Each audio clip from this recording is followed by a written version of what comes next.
Olha, filhotes, estão vivos? No vídeo agora nós vamos falar um pouquinho sobre essa obra aqui, ó. O século XX, o tempo das certezas, da formação do capitalismo, a primeira grande guerra mundial, organização de Daniel Arão Reis Filho, Jorge Ferreira e Celeste Zenha, da editora Civilização Brasileira, volume 1, de uma trilogia. Fala o tempo das certezas, o tempo das incertezas e a terceira eu esqueci. Essa obra aqui. Houve um tempo em que o mundo e a sua história pareciam ter um rumo e um destino previsíveis. Em notável expansão conquistadora, uma pequena constelação de estados nacionais pretendeu regir o inteiro universo com seus modos de produção e de comércio, suas formas de organização política e seus valores.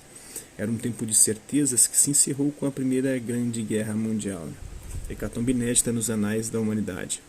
Os artigos aqui são do Francisco José Calazans Falcon, O Capitalismo Unifica o Mundo, Antônio Edmilson Martins Rodrigues, As Revoluções Burguesas, Edgar de Deca, O Colonialismo como a Glória do Império, Francisco Carlos Palomares Martinho, Resistências ao Capitalismo, Plebeus, Operários e Mulheres, Adriana Facina e Ricardo Figueiredo de Castro, As Resistências dos Povos à Partilha do Mundo, R$ 17,50. E por último, Márcia Maria Menendez Mota, que fala sobre a Primeira Grande Guerra Mundial, né? Faz. Cefachesky não. Vamos lá, falar um pouquinho sobre como o capitalismo unifica o mundo no século XX. Atendendo a... antes nós temos que falar das orelhas, né? Dois propósitos animaram os autores desta história do século XX: construir olhares críticos sobre os processos sociais que modelaram este conturbado século que se aproxima do fim, que acabou, né, na verdade, e oferecer aos cidadãos, em especial aos professores e estudantes de história, textos que favoreçam a compreensão e incentivam a reflexão sobre o tempo contemporâneo. A formação do mundo atual, as revoluções burguesas, as guerras mundiais, as revoluções socialistas e os fascismos, a crise e a reconstrução do liberalismo, a proposta do estado de bem-estar social, os velhos impérios coloniais europeus e as lutas de libertação nacional, a formação e a desagregação do sistema socialista, né? A Guerra Fria e as utopias terceiro-mundistas, a globalização e os desafios do século XXI, todas essas questões, entre outras, são debatidas numa linguagem aberta aos interessados, mesmo que não especialistas. Reúnem-se nessas páginas autores diversos, de diferentes perspectivas e abordagens metodológicas. A opção pelo pluralismo pareceu um meio eficaz para promover o debate, o contraditório que, sem dúvida, contribuirá para melhor formar a opinião dos leitores. Elaborar detalhes, olhares críticos e plurais que alimentem o debate e o conhecimento da história contemporânea.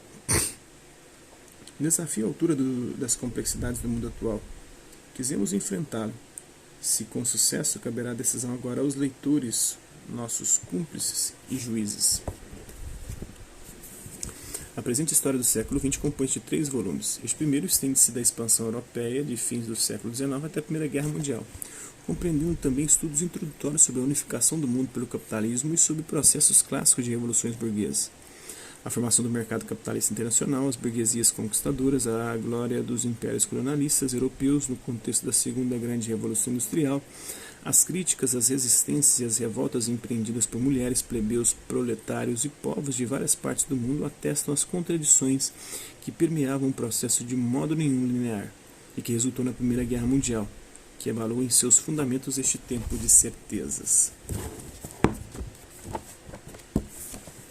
Atendendo a motivos didáticos, mas também em função de razões teóricas, este trabalho está dividido em 2 grandes épocas, a pré-capitalista e a capitalista. Tais épocas não têm uma delimitação cronológica precisa e, sobretudo, homogênea em termos de formações sociais concretas. Optamos, então, por considerar pré-capitalistas os séculos XV e XVI ao XVIII e capitalistas os séculos XIX e XX. Ao tratar de periodizações no interior dessas épocas, dispomos, é claro, das tradicionais divisões referidas às hegemonias sucessivas das grandes potências marítimas. Entretanto, hoje em dia, as preferências recaem sobre as conjunturas, com suas alternâncias de períodos de prosperidade e de crise, mais adequadas, inclusive, aos nossos objetivos. A fim de compreendermos melhor essa perspectiva conjuntural, é necessário lembrar que as variações conjunturais dependem das relações entre os movimentos demográficos e os da produção, consumo, moeda e crédito. Convém ainda ter presentes as diferenças entre os 2 regimes econômicos chamados por Larousse de antigo e novo, ou contemporâneo, na realidade pré-capitalista e capitalista, respectivamente.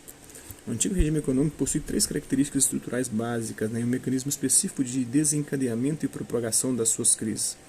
Como características, observa-se primeiro a predominância da agricultura, segundo a precariedade dos transportes e terceiro, indústria de bens de consumo. A importância decisiva da agricultura se verifica de diversas maneiras. Mais de 80% da população vive nas áreas rurais. A produção agrícola supera em valor a produção industrial. A produtividade agrícola é baixa e se cultivam basicamente cereais e forragens. Os transportes são caros e insuficientes, pois as estradas são pouco e mal conservadas, ficando impraticáveis no inverno, sobretudo o trânsito de carroças. Rios, lagos e mares oferecem menos problemas, mas não resolvem as limitações devidas à lentidão, baixa capacidade de carga e dependência de fatores climáticos. A indústria, dividida entre cidade e campo, produz sobretudo artigos destinados ao vestuário, construção e atividades agrícolas. As manufaturas, concentradas ou dispersas, apesar de importantes, não fogem à regra do predomínio absoluto dos bens de consumo. O mecanismo responsável pelo desencadeamento e propagação das crises nesse antigo regime econômico obedece, em geral, a um mesmo esquema. Uma sucessão de más colheitas reduz drasticamente a produção de grãos e eleva rapidamente o preço do pão.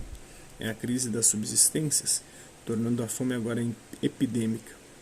A mortalidade aumenta, as cidades incham com a chegada dos refugiados das áreas rurais, a ordem pública é ameaçada por arruaças, revoltas, protestos contra os assambarcadores.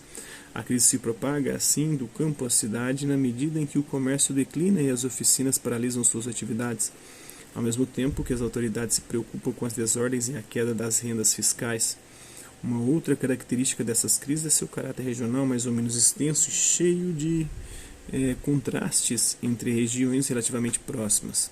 As condições das estradas e meios de transporte limitam bastante a movimentação de grandes quantidades de cereais de um lugar para o outro. A duração de tais crises é variável e em geral elas terminam aos poucos, com o retorno das boas colheitas e a queda mais ou menos acentuada do contingente demográfico. Já o novo regime econômico contemporâneo, típico do capitalismo industrial e bancário, possui como características, primeiro, o predomínio da produção industrial em termos de valor e importância.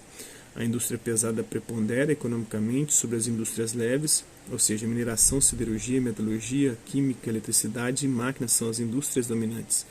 Segundo, os transportes oferecem cada vez mais rapidez e capacidade de carga a custos decrescentes, do que resultam primeiro a unificação do mercado nacional e logo a seguir a integração em nível mundial de mercados regionais, com a consequente especialização da produção, divisão internacional do trabalho.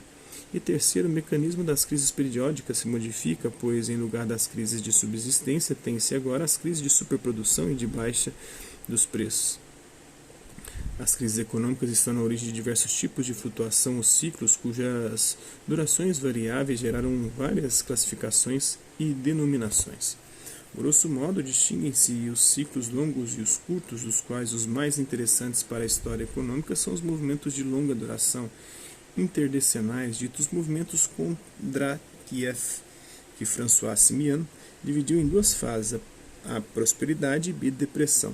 Teríamos assim, entre 1350 e 1450, a fase B, crise do final da Idade Média, com a peste negra e todos os problemas decorrentes dela de produção, entre 1450 e 1620 e 1650, a fase A, a revolução comercial e dos preços, o capitalismo começa a se desenvolver de 1620 a 1650, 1720 a 1730, fase B, a crise do século XVII, de 1720 a 1730 a 1810 a 1817, a fase A, a prosperidade dos 700, do iluminismo ali, de 1810 a 1817, até 1850 a 1851, a fase B, crise de passagem do antigo ao novo regime econômico. De 1850 a 51 a 1873, a fase A, a prosperidade da primeira industrialização. De 1873 a 1896, a fase B, a Grande Depressão do século XIX. É um ciclo, Tem um ciclo de prosperidade e de depressão. Prosperidade são as crises cíclicas do capitalismo, que o Marx vai tratar muito nas suas obras aí no século XIX. De 1896 a 1929, 1930, a fase A, a prosperidade do fim do século até a crise de 1929, segundo Bouvier, de 1961. Desenhados, portanto, os grandes contornos dos espaços mundiais e descritos os mecanismos conjunturais, a começar pela cronologia da prosperidade e depressão, Podemos agora passar a história da unificação do mundo pelo capitalismo. Então é isso aí, espero que vocês tenham gostado do vídeo. Quem curtiu, dá um like, não curtiu, dá um dislike, acessar pelo conteúdo do canal, só se inscrever, ativar o sininho e aguardar os próximos vídeos e as próximas notificações. Deixe também seus comentários, vendo o que você tem achado dos vídeos, sugestões de temas e assuntos para serem abordados em vídeos posteriores. E colabora com o nosso canal, compartilhe os nossos vídeos e ajude-os a chegar a uma número de pessoas possíveis. Gostaria aqui de agradecer aos 895 inscritos no nosso canal, agradecer também aqueles que hora outra, por conta de um conteúdo ou outro, passaram por aqui, deixando suas... passam por aqui, deixando sua visualização, seu like, seu dislike, seus comentários, que eles compartilhem os nossos vídeos, compartilhem o nosso canal, seja aqui nessa plataforma no YouTube e outras redes sociais. Mas é isso aí, hasta lá, vista e até a próxima.